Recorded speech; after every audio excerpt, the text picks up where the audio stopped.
Good day everyone, this is Ma'am Rasa, and for today's session, we're going to talk about the production possibility frontier.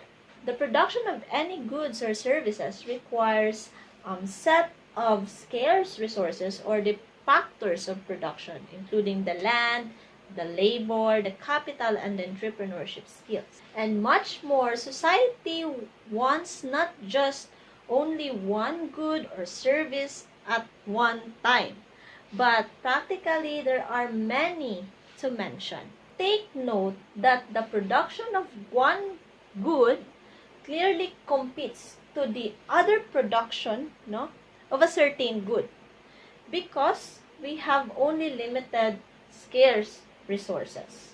For example, here, as I illustrated in my whiteboard, I hope it is clear, this is a set of my farmland, because people wants to have food for consumption and also building.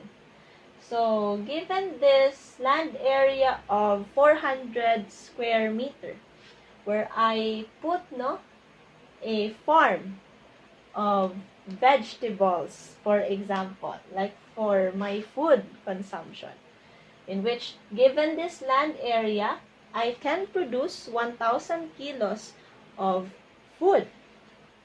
Okay? So, what if I will magtatayo ako ng residential building ko? Para naman may rest house ako dito.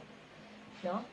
So, given this limited land area, kung magtatayo ako ng residential building dito, there is a possibility na mababawasan yung production ng food na tinanim ko sa area na to. For example, magtatayo ako dito ng building ko. So, of course, ito na yung building ko, mababawasan talaga, no? So, ito na yung first building. Okay. So, instead na 1,000 kilos of food yung maproproduce ko, let us say, for example, na marireduce siya into 750 kilos na lang. No? So, may 250 kilos na na-trade off or na-sacrifice dahil sa pagtayo ko ng residential building. What if gusto ko rin ng another bahay, no? Para Monday dito at another day naman sa kabilang bahay naman. So, what if magtatayo ako ng another residential building? So, dito. So, for example, natatayo ako for boarding house para gawin ko yung boarding house. So, ito na yung second building. So, mababawasan na talaga yung pananim ko, no? Instead na lahat is inoccupy, for my vegetables farming or rice farming, dito, kasi meron na itinayo na second building and given the limited land area. So, mababawasan talaga yung production ng food. So, instead 750 kilos of food ang maiproduce ko, 500 na lang.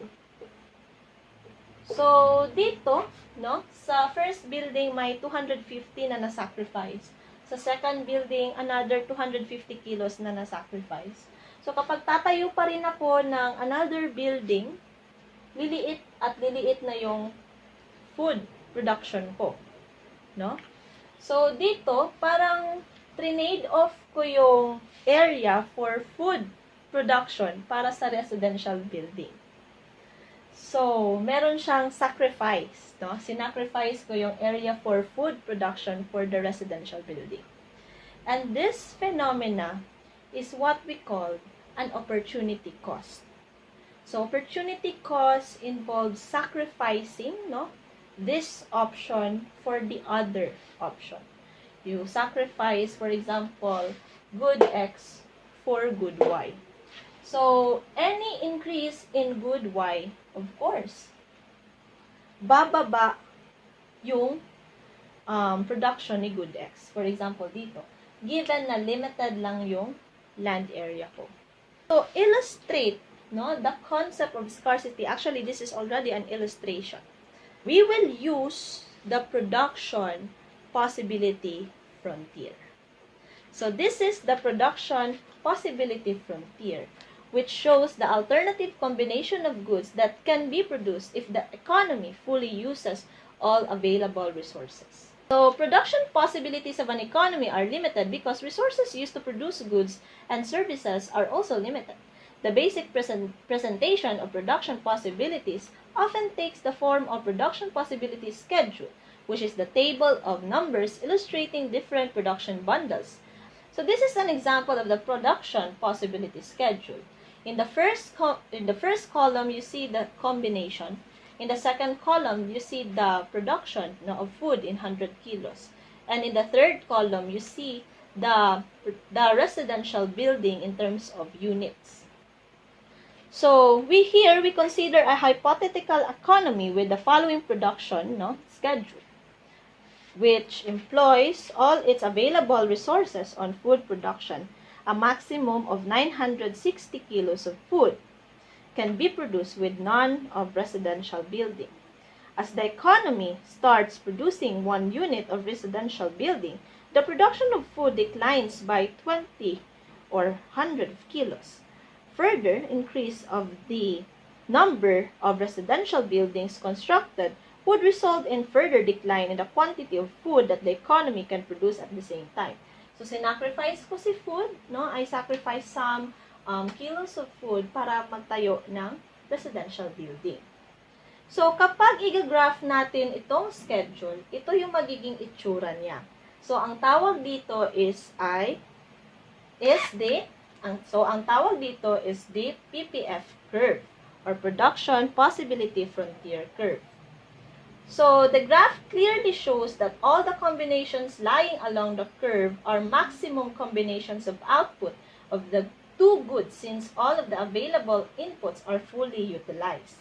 All combinations lying outside or beyond the frontier dito ay tinatawag nating infeasible region or no longer feasible because the economy does not have enough resources to produce such bundle. For example, dito, kung gagawa ako ng 4 na building at gusto ko rin makaproduce ng 1,000 kilos of food, dito, hindi siya pwede kasi limited lang yung resources. Right? So, kapag gagawa ako ng residential building, so dapat, yung maximum na food na ma-produce ko is only 800 kilos. So, see? Kaya siya tinatawag na infeasible region or not feasible na region. So, on the other hand, all combination lying inside the frontier, nasa loob ng PPF curve, ang tawag dito ay feasible region. Kung saan, any combination of bundle na nasa loob lang ng region na ito ay maa-achieve natin. For example, gagawa ako ng 4 na residential building at saka 600 kilos of food. So, possible siya. No? Possible siya. Kasi yung maximum for food, na ma-produce for food in kilos, kapag gagawa ka ng 4 na residential building is 800. So, 600 is less than 800. Pero, hindi siya efficient kasi hindi nagagamit lahat ng resources. So, now, let's proceed to the opportunity cost, given the production, possibility frontier na in-example ko a while ago. Dito, kung magtatayo ka ng isang building, meron kang 20 kilos of food na masasacrifice. Kasi, ilang food ang nababawasan dahil lang sa residential building. So, 960 minus 940 is equivalent to 20, right? So, kapag 2 residential building ang itatayo mo, 30 kilos of food ang na-trade off mo. So, that is the opportunity cost, for constructing another residential building, and so on. So, makikita mo dito na the more residential building ang i-construct mo, the more food in 100 kilos ang mati-trade off. So, mas, dadami yung opportunity cost in terms of 100 kilos of food. So, dito sa opportunity cost, pagkatandaan natin, no? In order na makukuha natin yung another option, you should take note that as part of the society, you must be able or you must be willing to forego this trade-off for the other option.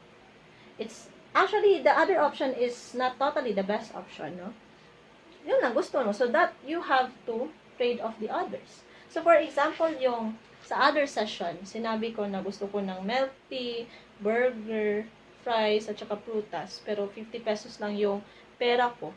Hindi ko naman ma-afford yung milk tea. So, iti-trade off ko si milk tea, no? Para sa other na goods. Okay? So, I have to make an important decision.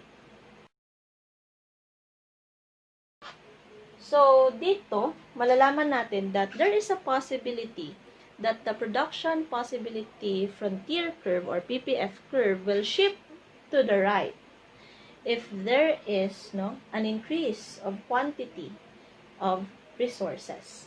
Let us hear, for example, lumaki yung kilos ng food. Nag-shift siya to the right given this data. So, instead na sa isang building, 940 kilos lang, ngayon 1,040 na. And so on. So, possible, dahil ito sa pag-increase ng quantity of resources. Like, for example, land, labor, capital, at saka entrepreneurship. Another is, hindi lang yun, dahil sa increase of the quantity of resources, but also the improvement in the quality of resources. For example, workers become highly educated or better trained and getting relevant experience. So, kapag highly trained yung labor mo, mas mag-i-increase yung quality of resources, mas maximize mo yung production. The same things with the quality of land. Kung mas maganda yung quality ng resources mo, mas marami kang ma-produce na food, for example. Diba? And also, technological advancement through research and inventions. Kasi yung technology is, kapag mas matagal siya i-makukonsume, mas magiging obsolete siya. Kapag mas magiging obsolete siya, when we say obsolete, kakalawangin, or maluluma na siya, di na siya advance. Okay? So, mas marami na siyang errors, or mas marami na siyang, mas magiging inefficient siya, like, mas maging costly siya. Kasi, marami ng mga marami ng reject ang maiproduce. So, given that thing, kailangan mo mag-research at saka mag-innovate para makaproduce ng technological advancement. Those are, about production possibility frontier.